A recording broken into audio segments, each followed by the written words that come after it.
छात्रों, आप सबकी मंगल कामना के साथ आज फिर अलंकार की कक्षा में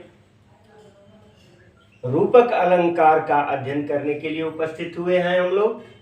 तो आइए रूपक अलंकार को देखते हैं। रूपक अलंकार की पहले तो परिभाषा समझ लीजिए। जहां उपमेय में उपमान का भेद रहित अर्थात अभेद आरोप हो, वहां रूपक अलंकार होता है। जैसा कि मैंने कल उपमा अलंकार को समझाते हुए आप लोगों को बताया, उपमेय क्या है और उपमान क्या है। उपमेय जिसका वर्णन काव्य में किया जाता है, जो प्रस्तुत होता है, और उपमान जो अप्रस्तुत होता है, जिससे उपमेय की तुलना की जाती है।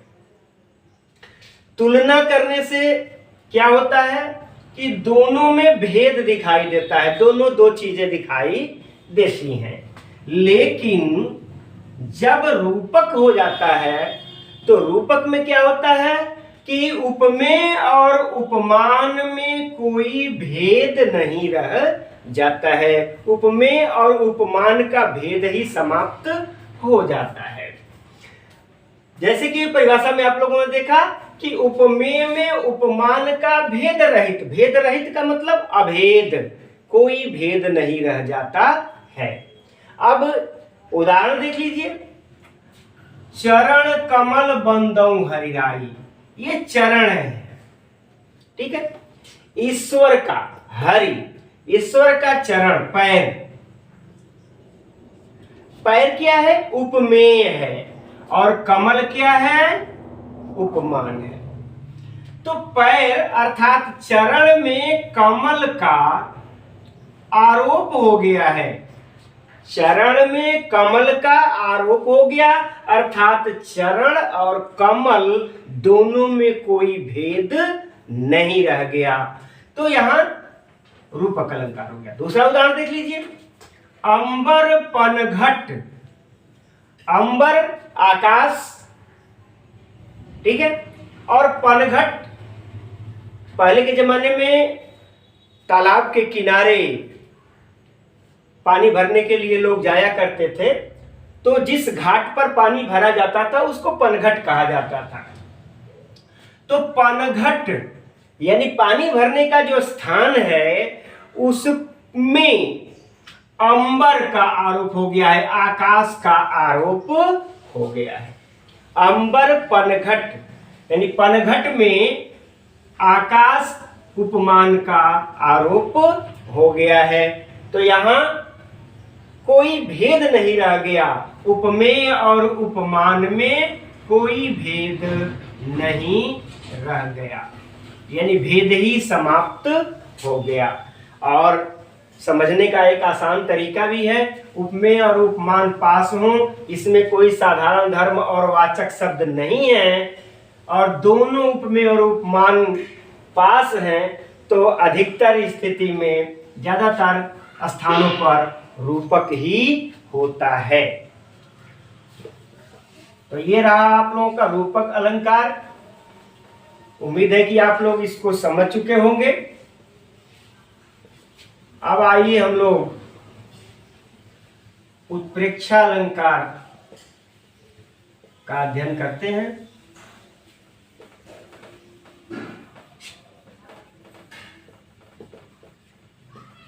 एक चीज का आप लोग ध्यान रखिए, उपमेय और उपमान दोनों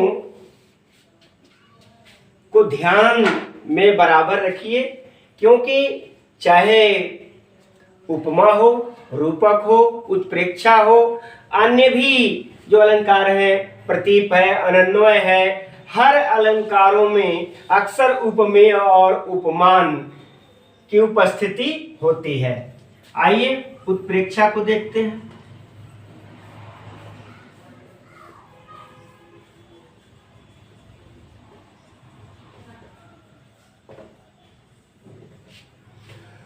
उत्प्रेक्षा अलंकार की परिभाषा पहले देख लीजिए।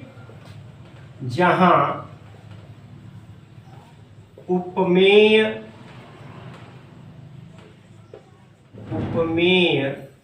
में उपमान की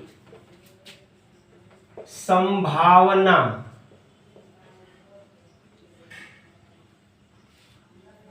व्यक्त की जाए वहां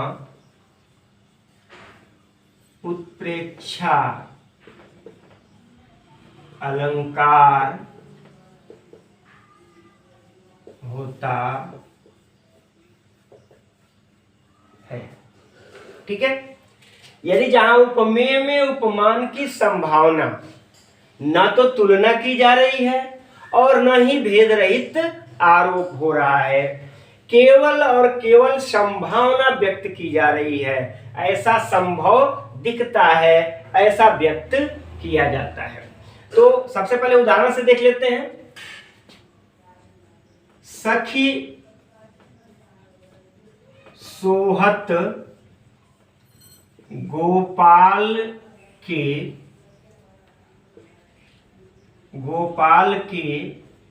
उर गुंजन की माल बाहर लसत मनोप्रिय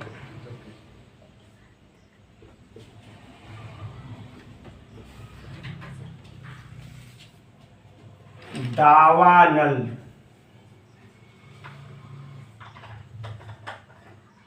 की ज्वाल, दावानल की ज्वाल। सखी सोहत गोपाल के उर गुंजन की माल बाहर लसत मनोप्रिय दावानल की ज्वाल।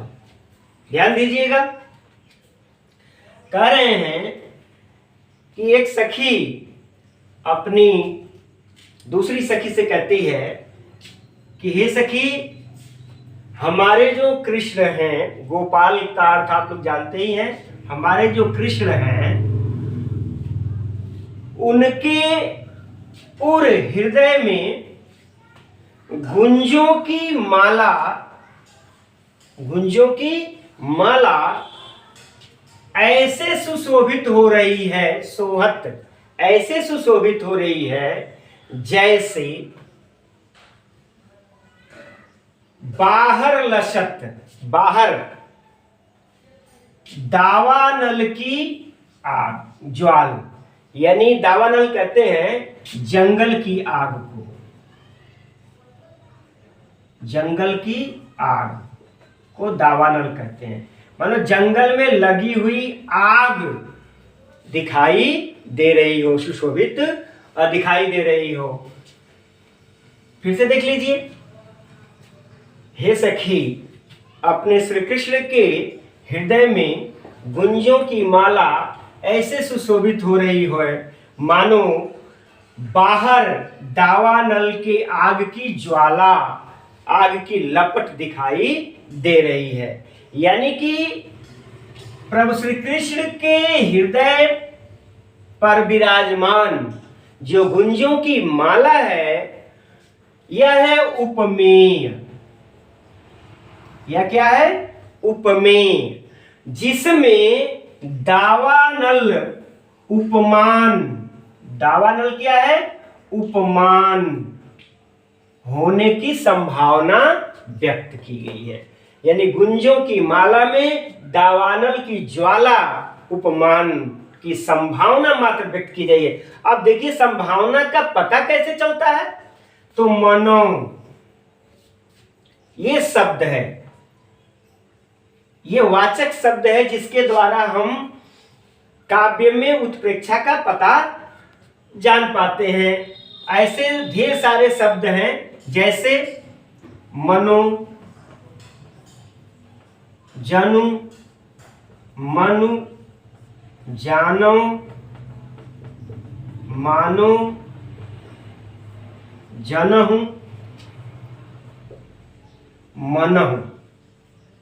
ठीक है, इतने सारे शब्द जो हैं क्या करते हैं, हमें काव्य में उत्प्रेक्षा होने का भान कराते हैं। इन शब्दों के माध्यम से हम यह जान पाते हैं कि इन पंक्तियों में उत्प्रेक्षा अलंकार है। एक प्रसिद्ध उदाहरण और भी मैं आप लोगों को बता दूं, जैसे आप लोग पहले भी इस उदाहरण को सुने होंगे।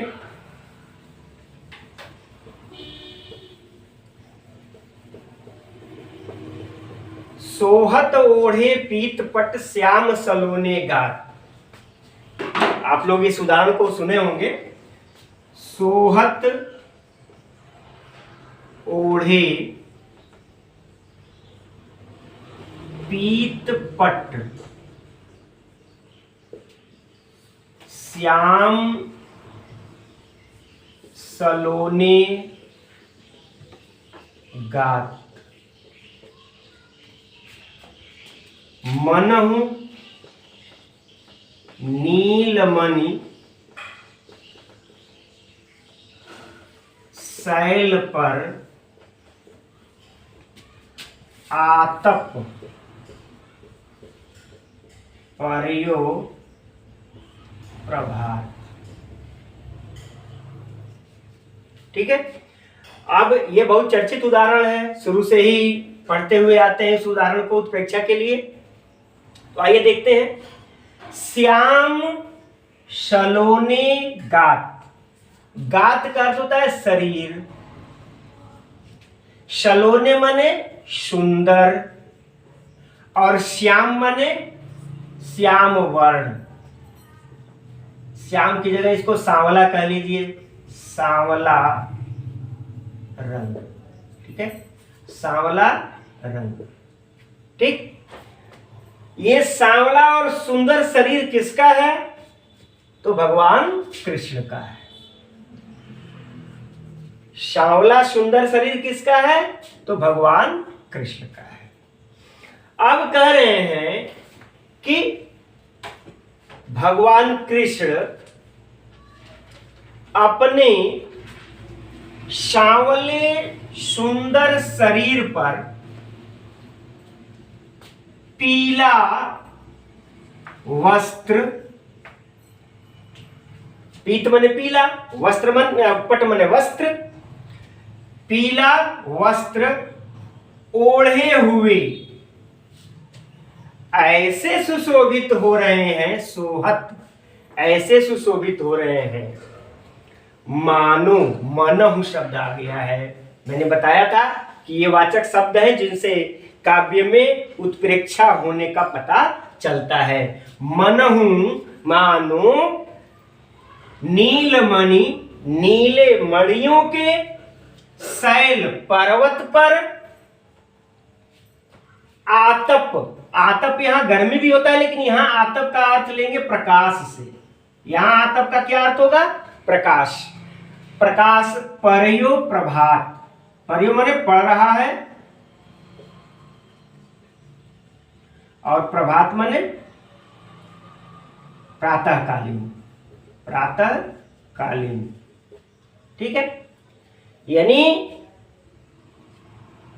कवि कहता है कि हमारे भगवान श्री कृष्ण अपने सांवले सुंदर शरीर पर पीला वस्त्र ओढ़े हुए ऐसे सुशोभित हो रहे हैं जैसे मानो नीले मणियों के पर्वत पर सूर्य का प्रभातकालीन प्रकाश पड़ रहा है। नीले मणियों पर जब प्रातःकालीन प्रकाश पड़ता है, बड़ा ही मनोरम दृश्य उपस्थित होता है। तो यहाँ क्या है, नीले मणियों पर पड़ने वाला सूर्य का जो प्रातःकालीन प्रकाश है, यह है उपमान और ये है उपमेय। सांवले सुंदर शरीर वाले कृष्ण क्या है, उपमेय है। तो यहाँ उपमेय में उपमान की संभावना व्यक्त की गई है, इसलिए यहाँ उत्प्रेक्षा अलंकार है। मुझे उम्मीद है कि आप लोगों ने रूपक और उत्प्रेक्षा को भली प्रकार समझा होगा। फिर एक बार मैं आप लोगों से कहना चाहता हूं कि आप लोग हमारे चैनल को सब्सक्राइब कीजिए, ताकि समय समय पर आप लोगों को हमारे वीडियो का नोटिफिकेशन मिलता रहे, और ज़्यादा से ज़्यादा शेयर कीजिए कि अधिकतर बच्चे लाभान्वित हों। धन्यवाद।